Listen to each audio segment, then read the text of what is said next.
It is time for sports, and I'm going to go to confession with Mike Cozzi. Throughout my whole life, except for when he won his first Super Bowl, have been a Tom Brady hater. I didn't hate him personally. I just ended up liking him because he won so much.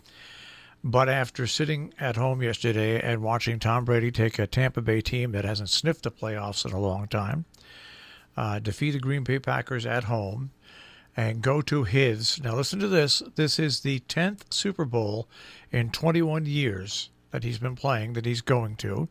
He's won 7 of those Super Bowls. There is no more talk about who is the best. It's Tom Brady. Good morning there, Mike. Good morning. His record just speaks for itself. I mean, I love every minute of it. Yeah. There's so many Brady haters.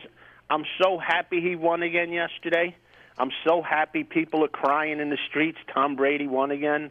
It's beautiful. You know, how can they cry in the streets when you see an athlete? It's like watching a Michael Jordan, a Bill Russell, a Wilt Chamberlain, a Hank Aaron, who is just... He superseded all those names. Yeah, he's just the best year after year after year after year. Think about this, folks.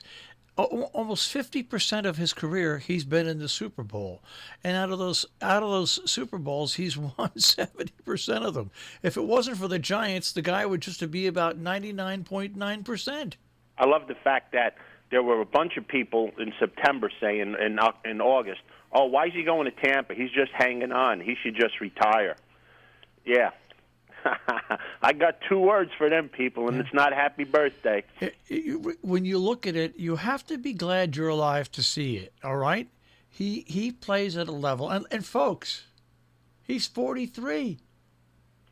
He's 43. Now, quarterbacks don't get hit as much as they used to, but it doesn't matter. He's 43 in a young man's game. He can play the game. And you know what else, Mike? He gets along with younger players. And people say he whines too much.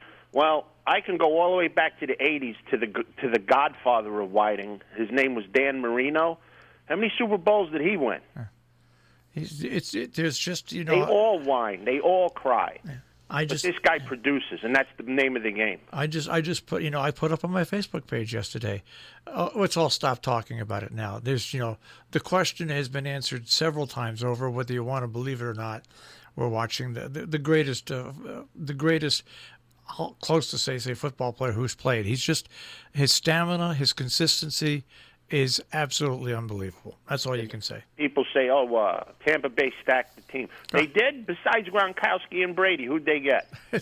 They got the same defense.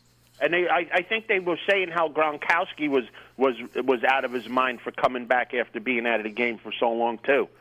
There's a lot of crow being served to a lot of people for breakfast this morning, and I think it's a beautiful thing. All right. On the other hand, it happened what I expected to happen. Kansas City ran away. Buffalo really lost that game when they recovered that fumble, and they couldn't get a second touchdown. That really led greatly to their demise. But Kansas City just keeps coming at you with their offense. They just keep coming and coming and coming. Can't say anything about it. I was watching Endgame with the Avengers. It was a good movie. A lot of people just leave it. It was a good movie. So I have no idea what happened. I flipped it on at the end during a commercial, and I saw there was like fights going on. Yeah. So I don't know what transpired there, but I'll be wearing my Tampa Bay Buccaneer hat in 2 weeks because I want to see Kansas City get spanked. Well, if there's one team that can do it now, because they're home. Yeah, it's a home game. Yeah, it's and also how the young player, how all the other players on the team accept him as a leader and stuff like that. Anyways. How could you not? I know. It's like saying, okay, you're in the Army, you're 18 years old, and you find out General Patton is your leader. I mean, hello?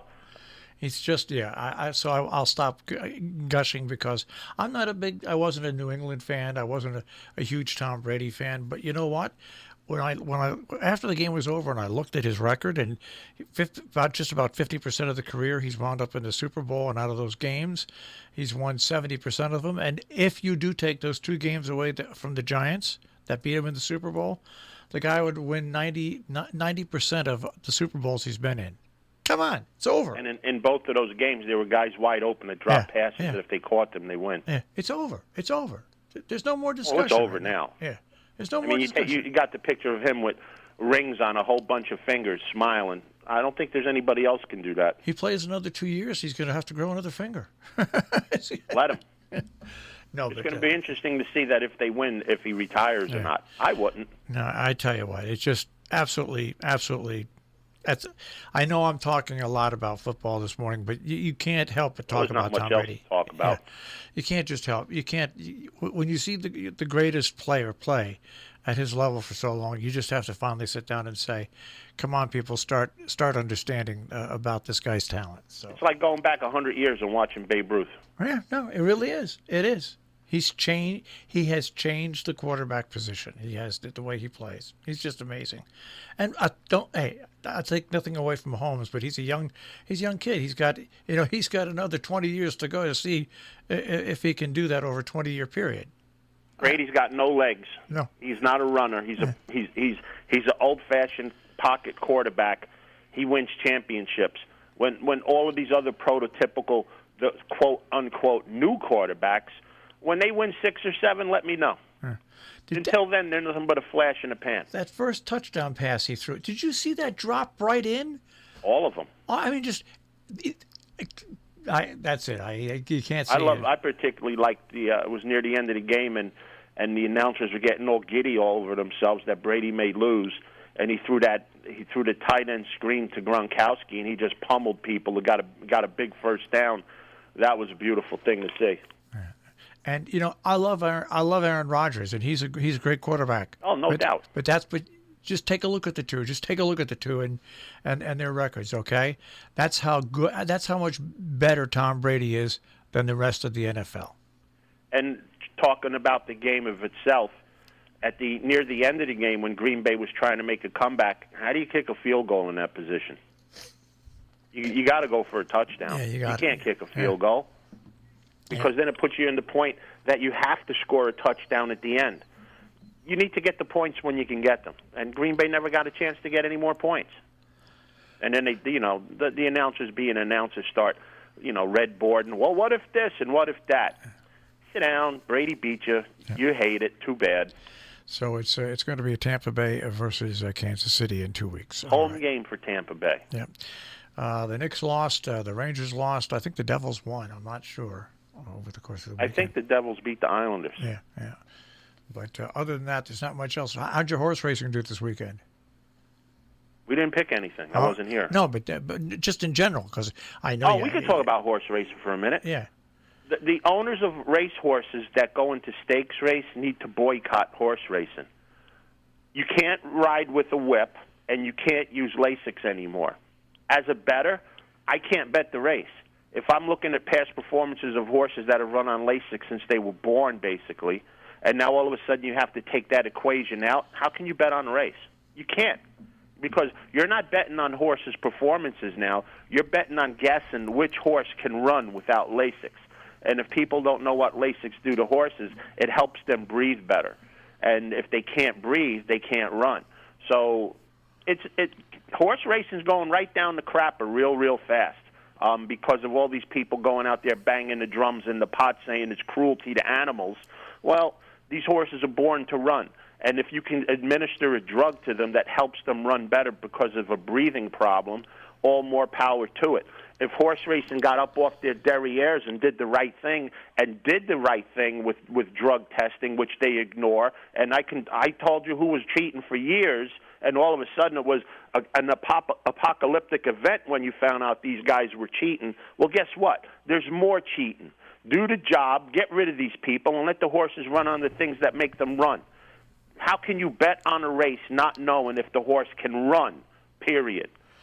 There was a bunch of stakes races at Gulfstream this weekend. There were some in California.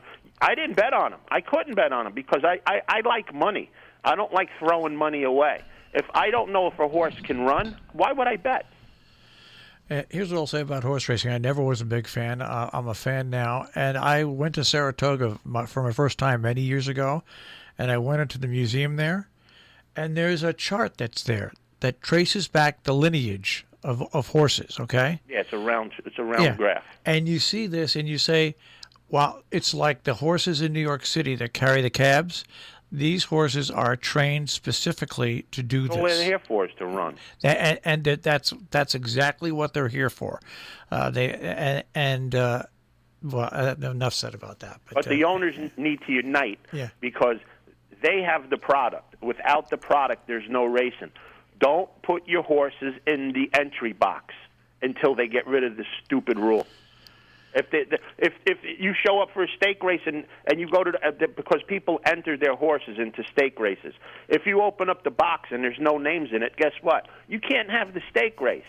If you do this for a month, this thing will change because if they don't have stake races, they won't have horse racing. It's a ridiculous rule. All right. Well, with that being said, what one of the best Monday mornings for sports we've had in a long time. Yeah, sure. All right, Mike. And like I said last week before, I couldn't make a Friday. I had a big problem in school. Like I said earlier last week, whoever wins the Green Bay-Tampa game wins the Super Bowl. I'm standing pat with that. Yeah, I agree with you on that. All right, we'll see what happens with the rest of this week. But if sports doesn't pick up or something big doesn't happen, we'll speak to you on Friday. Sure. All right, Mike. Have a good one. Take care. Mike Cozzi with the check on sports this morning here on the Breakfast Club on Robin Hood Radio.